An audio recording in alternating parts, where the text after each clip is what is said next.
Dutta medical কলেজে যে ভিডিওটা ভাইরাল হয়েছে বন্ধুরা, সেটা আগে দেখুন আপনারা।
আমার আগে যে ছেলেটি এবং আমার পরে যে ছেলেটি, আমার আগে যে গেল সে গেল, 5 মিনিট ভাইবা হলো, চলে এলো। আমি গেলাম, বস কি নাম, বাবার নাম কি, বাবা কি করেন, মায়ের নাম কি, মা কি করেন, বাড়িতে ভাই বোন আছে কিনা, ঠিক আছে এই অবধি মেনে নিলাম। তারপরে নাম থেকে শুরু হলো, তুই ব্রাহ্মণ, তোর বাড়িতে তোকে এই শেখানো হয়েছে, তোর বাড়িতে তোকে ওই শেখানো হয়েছে, তুই মুখে কি ক্রিম মাখিস, তুই ঠোঁটে কি মাখিস, কি কথা।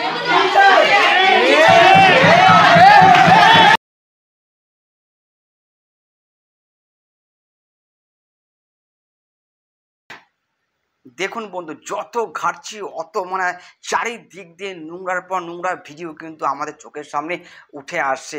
তার জন্য কিন্তু যে ভিডিওটা আপনারা দেখলেন আমার টিভি স্ক্রিনে চলছে অলরেডি পাশে, দেখুন যে মেয়েরা কিন্তু নিজের আত্মসম্মান কিন্তু রক্ষা করতে পারছে না আমাদের ওয়েস্ট বেঙ্গল। নিজে আত্মসম্মান কী হারে হারিয়ে যাচ্ছে।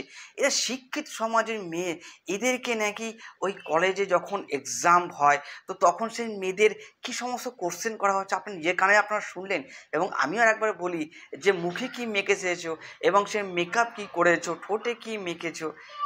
প্রতিটা ছাত্রীকে যখন ডাকা হতো কোশ্চেন করার জন্য, তো তাকে মেডিকেল কোশ্চেন না জিজ্ঞাসা করে, তাকে জিজ্ঞাসা করে যে তুমি ঠোঁটে কি মেখেছো, তোমার ঠোঁট কেন শুকিয়ে গেছে, তোমার বাড়ির লোক কী বলেছে। এই সমস্ত আজীব আজীব কোশ্চেন ডাক্তার যারা এক্সাম দিতে বসে আছে বোর্ডে, তারা কিন্তু এগুলো করছে, যে খবরে মেয়েগুলো বলছে। দেখুন যে খবরটা আমরা দেখছিলাম বসে বসে, ওই মেয়েগুলো কিন্তু প্রথমে বলতেই চায়নি। যখন স্টুডেন্টরা বলেছে যে সব স্টুডেন্ট যখন চাপ দিয়েছে তোরা বল, না বললে কবে বলবি, এবং তোদের যখন অসুবিধা না হয় আমরা আগে তোদের বাড়ি ছেড়ে দিয়ে আসবো, যে জুনিয়র ডাক্তার লেডিসগুলো আছে, তখন কিন্তু সেই মেয়েগুলো মুখ খুলতে শুরু করেছে সিনিয়রদের ডাক্তারদের সামনে। সিনিয়ররা ডাক্তাররা দেখুন, ওরা কিন্তু জানে যে আমাদের ওয়েস্ট বেঙ্গলের বুকে যে মেডিকেল কেন যে কোনো ডিপার্টমেন্টে যেইভাবে দুর্নীতি চলছে, সে সিনিয়র যত ডাক্তারবাবুরা আছে তারা কিন্তু চুপ করে মুখে আঙুল দিয়ে বসে আছে এবং বসে বসে শুনছে। তাদের তো অ্যান্সার দেওয়ার জায়গা নেই। জানে এই রাজ্য সরকারের আন্ডারে যদি আমরা অ্যান্সার দিতে চাই, তাহলে ওই সিনিয়র ডাক্তারদের এমন যা পোস্টিং করে দেবে জঙ্গলে গিয়ে, যেখানে হয়তো বাড়ির লোকের মুখ দেখতে পারবে না। এখন মেডিকেল সিস্টেমগুলো এমন হয়ে গেছে যে হোম সেন্টারে আপনাকে এক্সাম দিতে হবে। তো হোম সেন্টারে এক্সাম দিতে গেলে তো আমাদের কেমন একটা খটকা লাগে।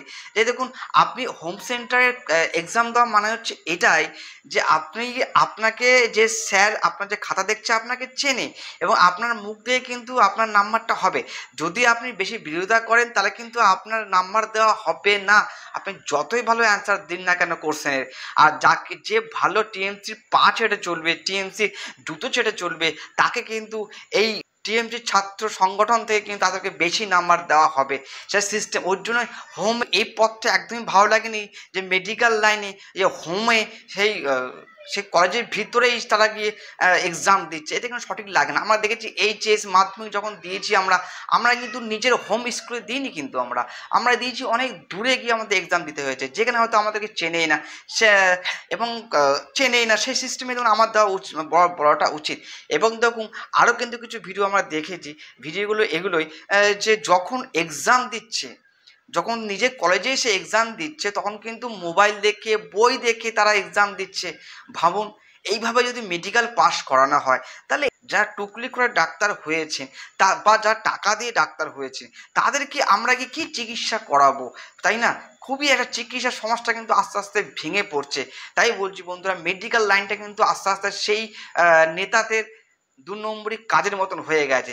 যে যত টাকা দেবে ও অত নাম্বার পাবে, যে সুন্দর দেখতে লাগবে তাকে বেশি করে নাম্বার দেওয়া হবে, যে সেজে গুজে ভালো আসবে তাকে নাম্বার দেওয়া হবে।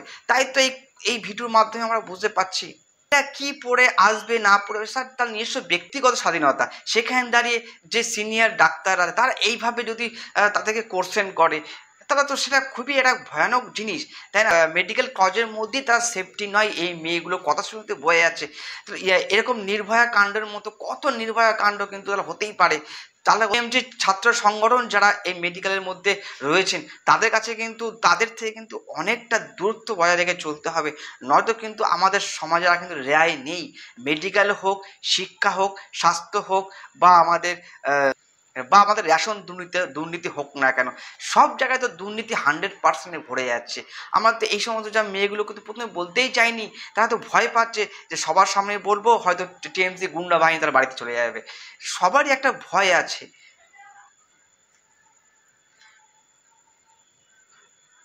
এই ওয়েস্ট বেঙ্গলের বুকে এগুলো কি চলছে? একটার পর একটা ভিডিও ভাইরাল হচ্ছে, এবং দেখুন যারা এই কুকর্ম করতে চাইছে না, কুকর্ম সাথ দিতে চাইছে না, তারা চাইছে যে কোনো রকম ছাত্র সংগঠন বা কোনো রকমের দলীয় পতাকা সাথে আমার থাকা দরকার নেই। আমি ওখানে মেডিকেল লাইনে পড়াশোনা করতে এসেছি, আমাকে ভালো ডাক্তার হতে হবে, আমাকে পড়াশোনা করতে হবে। এই ছেলেমেয়েরা কিন্তু সেটাই করতে গেছিলো, কিন্তু তাদের দেখুন কীভাবে তাদেরকে ওই যে সিনিয়র ডাক্তাররা আছে তারা এই মেয়েগুলোকে কী হারে আজে বাজে কোশ্চেন করে, নোংরা কথা বলে নোংরা ইঙ্গিত করেছে। সেখান থেকে কিন্তু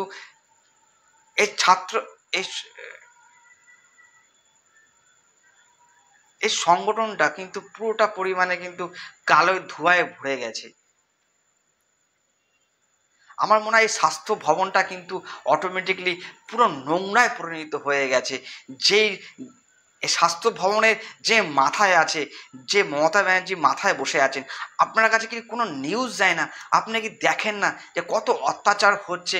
আমাদের যারা ডাক্তার আছে তারা কোনো রকম 2 নম্বর কাজের সাথে যুক্ত হতে চায়। আমাদের ওয়েস্ট বেঙ্গল যা জুনিয়র ডাক্তাররা আছে, যা ডাক্তার নিয়ে পড়াশোনা করছে, তারা শুধু পড়াশোনা করতেই চাইছে, তারা কোনো রকম পার্টিগত নিজের নাম লেখাতে চাইছে না। তো সেখান থেকে তাদেরকে জোর দিয়ে টিএমসির ভিতরে ঢোকাচ্ছেন কেন আপনি বলুন তো? আপনার ভোট যদি আপনি ভালো করেন তো ভোট অটোমেটিকলি পাবে, আপনার জোর দেওয়ার দরকার নেই। তো আপনাদের যে টিএমসি ছাত্র সংগঠন আছে তাদেরকে একটু বলুন না যে যার মতন আসবে পড়াশোনা করে ভালো ডাক্তার হতে হবে, টিএমসি করলে যে ভালো নাম্বার পাবে, এই সমস্ত বলার তো আমাদের দরকার নেই।